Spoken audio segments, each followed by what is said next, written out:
Hey everybody, hope everybody's doing well out there. Going to finally do my Beatles update. Just was waiting on a few things to come in uh, and time. New job kind of takes me away from that a little bit, but I did want to kind of combine this. I did want to talk about the two new songs that McCartney, the singles that he just released. Uh, Come On to Me is, I really like that song a lot, and I don't know, is it's just kind of a typical McCartney ballad, which means it's good. But Come On to Me is a good. I really did that song. Um, and I did watch the carpool karaoke, which was and plus I've read lots of articles on it as well. But I watched it, and it really was fantastic. If you haven't seen it, it's on YouTube. Uh, give it a watch. It's really good. Anyhow, we'll start off with, I don't know if I showed this, but I picked this up a while back at an antique store, and it's a Beatles Help collectible plate. I can't remember if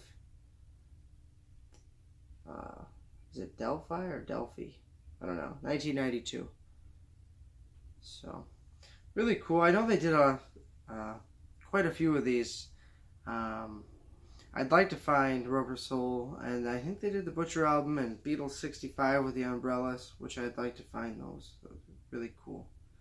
Very nice. I'm going to set this down because just try to be careful with it. I've actually had this for a while. I don't know if I showed this. Got it off a guy who worked at a radio station. And obviously it isn't signed by him, it's signed by his sister. He said that he met her back when she was doing some type of promo for her brother, George. Probably just trying to make money off his name. But I think she signed it Lou Harrison. I think her full name's Louise. But either way, still cool. It's on my autograph wall. Next is a store display of the Beatles' rock and roll music. So there's the promo flat, which I have framed. And I have another one. I can't remember if it says 28 fabulous hits. It's the same, like a 12-inch, I don't know, LP size piece of paper with some colorful writing that you can put in the window. But here's a display on how to set it up. I thought that was cool that this was included. And of course, I have it upside down, so you would not be able to read it. There we go. But I thought it was cool to have this. I can't find that sheet. I don't know. See, I'm working on framing a bunch of stuff, so. And here is the poster, which I have framed. I don't even know if I can get it all the way in here. But, I don't like to talk about prices all the time, but I just couldn't believe I got it all for $10. Really nice. I mean, obviously I paid for the frames, but just really cool. I think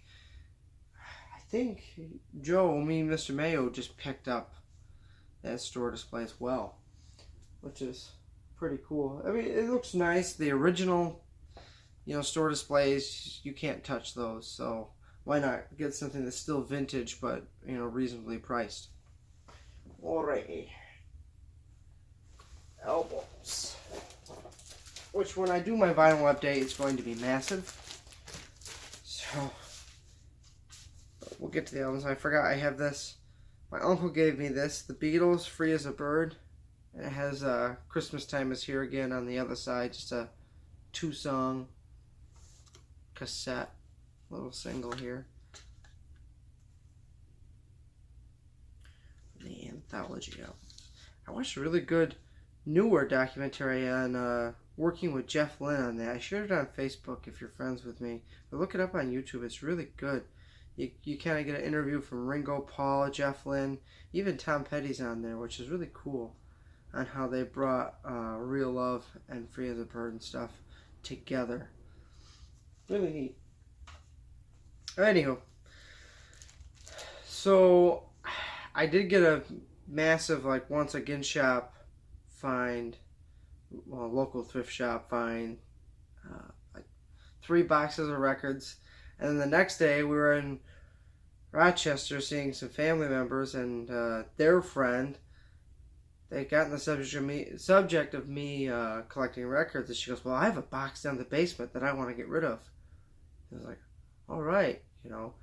And I told her to name her price, and she's just going to give them to me. So I went to this stranger's house across the street to get these albums. I've never met her before, and it was really nice of her. So these were in that batch, which you will see in my update video, which will probably take 2 parts. There's got to be 100 or more albums, I'm thinking. First off is a stereo copy of Meet the Beatles. Cover is, you know, pretty beat, pretty tattered.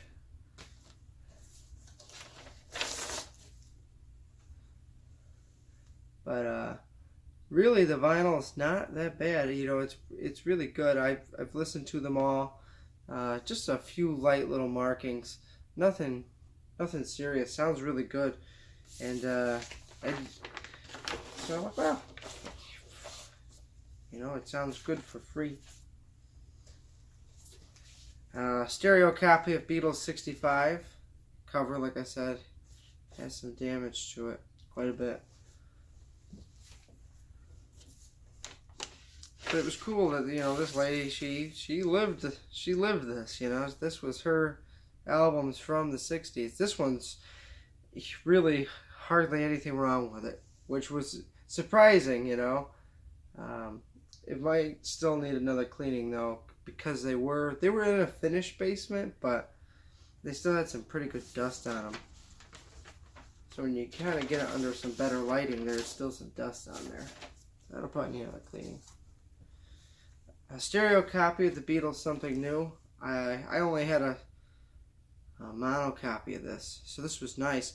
And the cover is fantastic on this. For the most part, really nice. Just a little bit of wear at the top on the stereo strip there.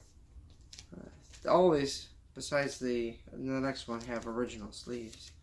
And this sounded really, really good.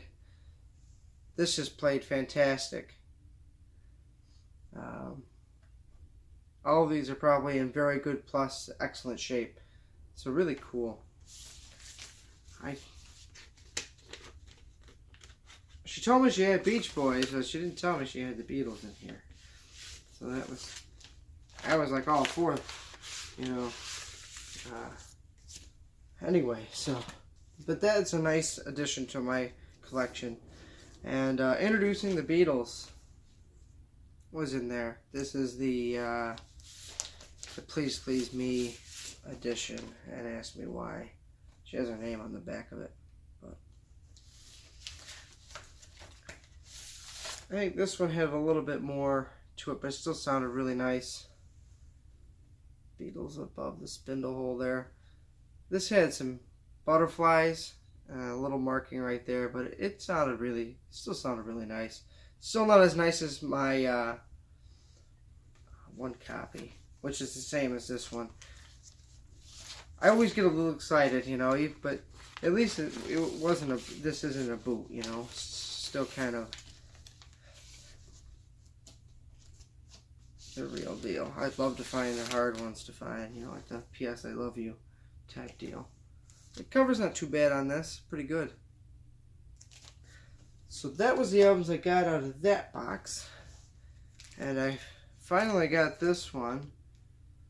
You know what? I just remembered something. I'll have to pull it out. I remembered another find. Give me one moment.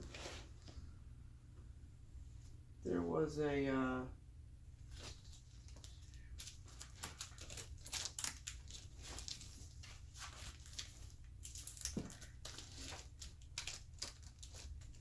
might just pause it real quick. Okay, I'm back. Found it. I don't know if I showed this, but it's I bought it sealed. Obviously, I opened it because, you know, records are meant to be played. Maybe I'm Amazed mono, and there's a short version and an album version, which was pretty cool. Don't think I showed that. I think that was with my updates. Finally got this. A little late in the game for this one, 1985 there. The kind of the remix, which I liked. I liked every single remix on here. It was really cool. Love that label. Kind of like a bootleg type deal. But cool and extremely, extremely cheap. Which is what I have to do on a tight budget. I had some in-store credit for this one. Wings Back to the Egg. I wanted a real minty copy. I kept my old copy because it has both hype stickers on it. But this is an album I'd love to see get remastered. I love this album. I think it's an underrated one.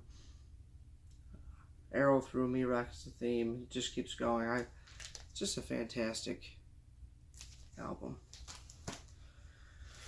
The Beatles, A Hard Day's Night. This is a mono copy on the Polarphone label. This is like my Sgt. Pepper's. This is it's 1969, before they went to the that kind of silver boxy looking Parlophone. They still did the yellow Parlophone, just with no sold in the UK at the bottom of it. So I don't even think they did these for 6 months. I think it was 4 or 5 maybe. Really cool, really interesting. Like it took me getting that Sgt. Pepper's to learn about these pressings, and I usually know a lot about them. So this was cool to go with the 69 pressings. Great words of Beavis and Butthead. Ha ha ha ha. 69. Anyway, that was a bad impression. Finally got Live at the Hollywood Bowl. Why it took me so long to get this is because, you know, really the Beatles, they couldn't hear themselves that well, and some of the songs are a little spotty, but it's still good. I'm not trying to knock it. You know, it's kind of hard to hear with all the screaming and instruments not being tuned completely, but still a good listen. Glad to have it.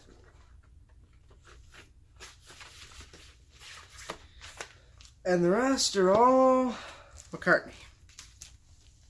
Chaos and Creation in the Backyard. This is part of the colored vinyl edition. Was really excited, pre-ordered this. Pick that up. Use this. I got this at Record Archive in Rochester with my I had traded some stuff in, and so I got Back to the Egg too. So this was the only one that they had on colored vinyl left. It's clear. Soundgarden and Syracuse, excuse me, had last copies of these, which this is going for like $60 on eBay, ridiculous. I'd rather get it for $24.99.